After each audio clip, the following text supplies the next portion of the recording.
Hi everyone! Thank you for joining us for another session of Arts Chat. And today I'm Dawn McCaw, and I am the Senior Career Specialist who liaises with the School of Fine and Performing Arts. So again, thank you for joining us for another session of Arts Chat. And today we are super lucky to have, and hold on, I'm just gonna invite our guest on. Okay. Our guest today is Jane Bishow-Semevolos. I'm hoping I said that right, Jane. Thank you for joining today. And I just want to say that I'm actually off-site doing this on the go. So if you hear some chatter in the background, it's college students from another school. So thank you for joining us. And that's the great thing about IG Live, that you can take it anywhere. Yeah, so, I'm so excited to speak with you today, Jane. And Jane is an alumna, 2006 with a BA and BFA. She got her degree in fine arts, art ed, and photography. And then she went on to Hofstra for a master's in creative arts therapy. So she's also, I have a lot to say about this. She's a creative arts therapist and adventure-based counselor, which sounds so exciting.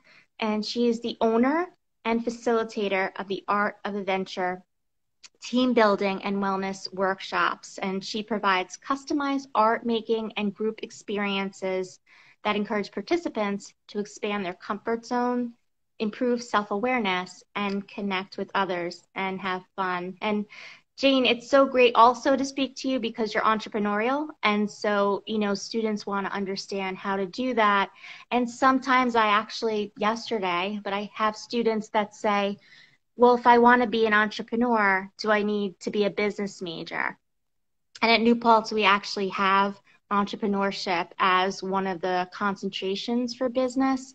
But I like to also tell students that's an option, but you can also kind of study what the business would be and kind of take it from that angle.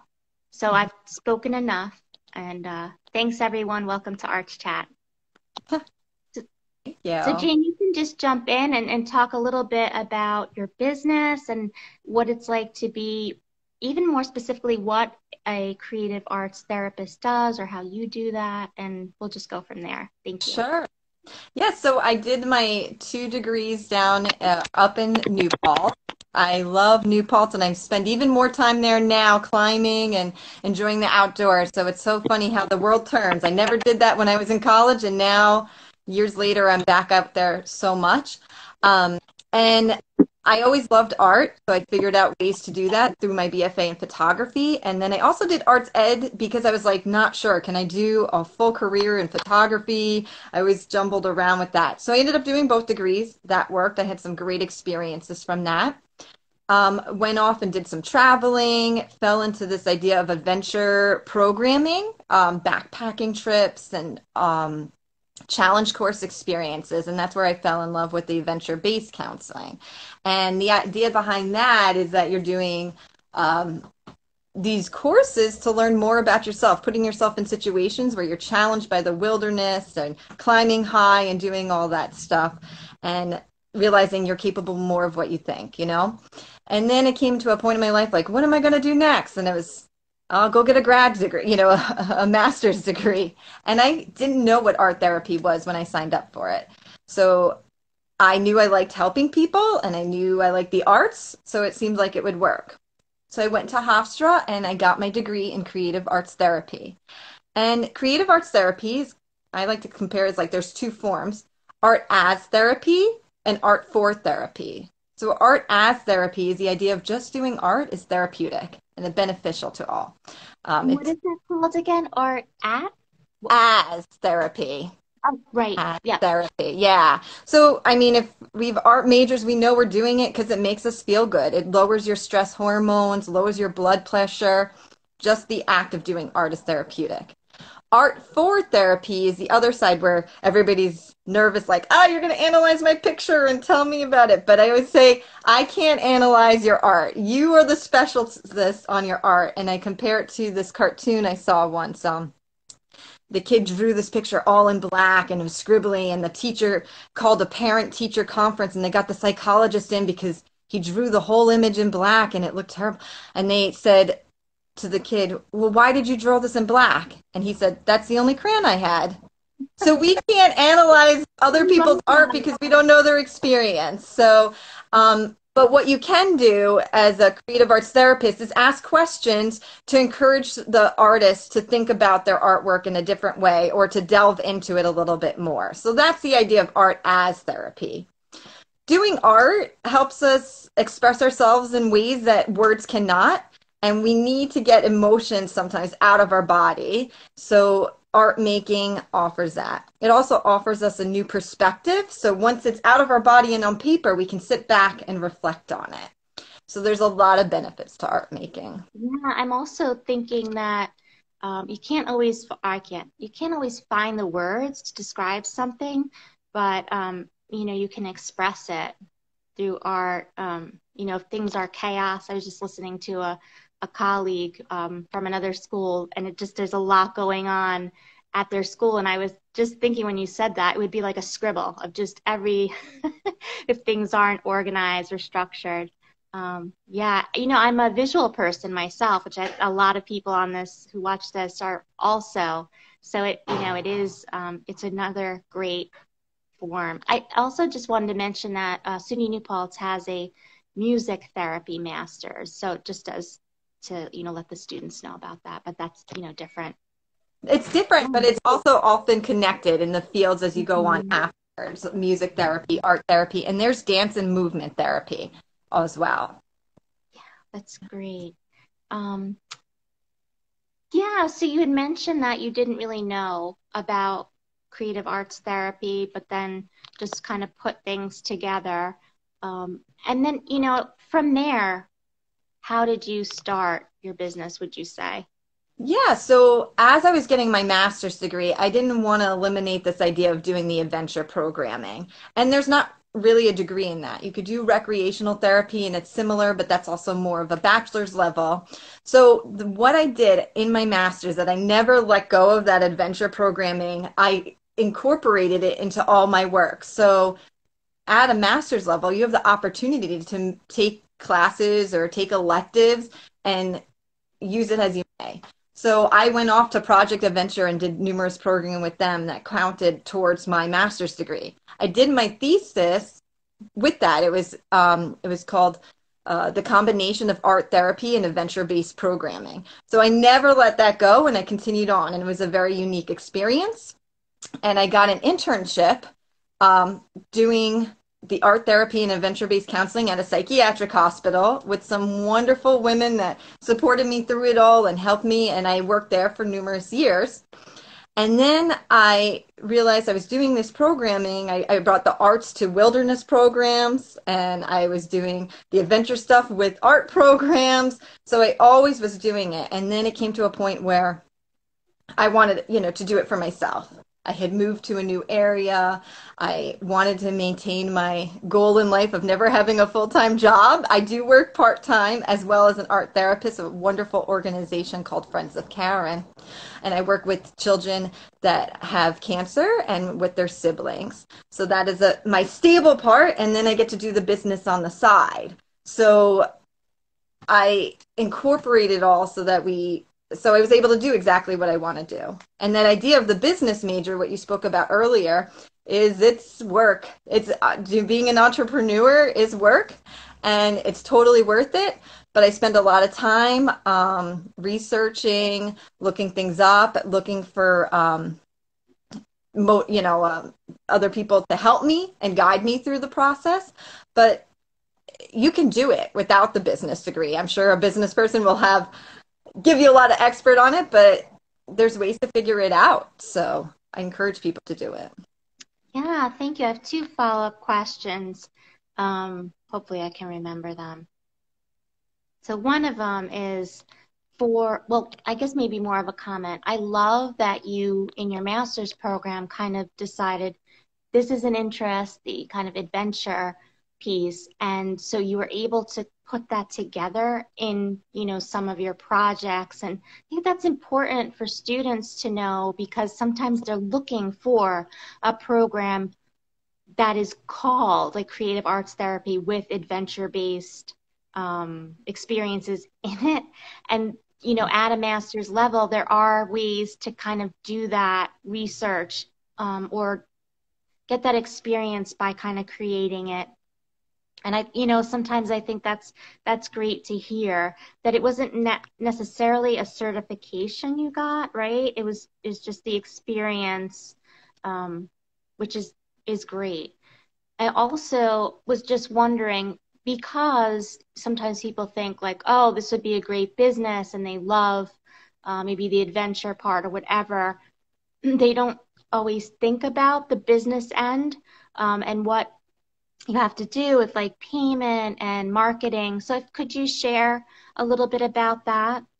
Sure. Yes. Business side of it is, I'm always working on it. I love doing my workshops. I'm in my prime. I can facilitate through various things and work with various populations. And the business side, that's where I'm challenged. I mean, Mm-hmm. marketing, financing, a lot of words that I didn't even know existed. But there's a lot of people out there who are willing to help. Other previous business owners, I work with SCORE, a small business bureau, and they help. And I have these women who are great that support me and help guide me. They answer a lot of my questions. Um, but if you have the will to do it, there's a way to do it. But it is a lot of work. You spend a lot more time doing the business than the actual work you want to be doing. And that's what I hear is in the beginning, as you're figuring it all out and working through it, I am doing it alone. So that's very different, but Yeah, that, thank you. That is really important because people have usually things that they love. And so, yeah, that's a part of it because you can have the best workshop, but if nobody participates or comes, you need the marketing. Um, and then with the payment and the accounting and but yeah, you can learn that specifically what you need for your business. You don't have to do all of like you don't have to go and take an intro course. It's very specific mhm. and apply for what you need. So yeah, thank you so much. How long have you had your business?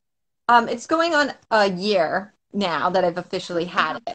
But like I said, I've been doing the work for over a decade. Right. So Yeah. making it my So own. that's great. Hmm. Yeah. So you've had the background and the actual work. It's just and I think, that's great as well because you want to be an expert in what you do before you just open a business. Um, yeah, that's great. Thank you. Um, so, I think we spoke about this a little bit, but what are some skills that you've developed that they're helpful for your work, but you want in case students want to kind of build them while they're in school? Do you have any recommendations? Yeah, I think taking opportunities. I mean, there's things that are out there that you're like, I don't know if this really is going to help me. But I really truly believe all opportunities help us in a way. And there's all these challenges that we're going to face that we may not necessarily want to do it, but there's a learning opportunity in it. Um, I struggled in the beginning. I hated facilitating, I hated being in front of a group. And now I'm like, when people say, "Oh, you're natural, it's easy." And I'm like, "Oh, I'm not a natural." I was terrible in the beginning. So don't get disheartened by the fact that it was tough. It's hard. It's hard to do. And even if that's like what you want to be doing and you're like struggling, we have to learn. It takes times that you fall down and you're like, that was a terrible group. Oh, I didn't say the right thing. Why would I say that? And we question ourselves, but we're human. And that's how you reflect after it afterwards of like, okay, this is what I'm going to do differently next time. And I can relate. I used to not like to get up in front of groups, and I really enjoy it now. But yeah, so you don't have to be good at everything.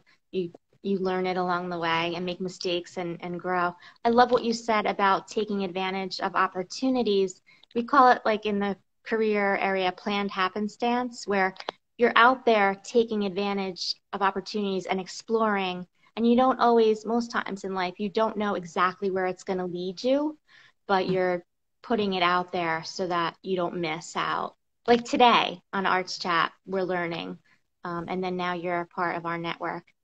Yeah, excellent. This is my first time doing this, and it's like a little nerve-wracking, but that's how we grow as people. You have to be okay with being uncomfortable at times to get more Yeah, comfortable. and I guess a silver lining of COVID is that we're doing more like this now. So, and then again, this is kind of a learning curve that we've all kind of picked up um, through the pandemic. So, if there, I always try and look for silver linings Yeah. with COVID.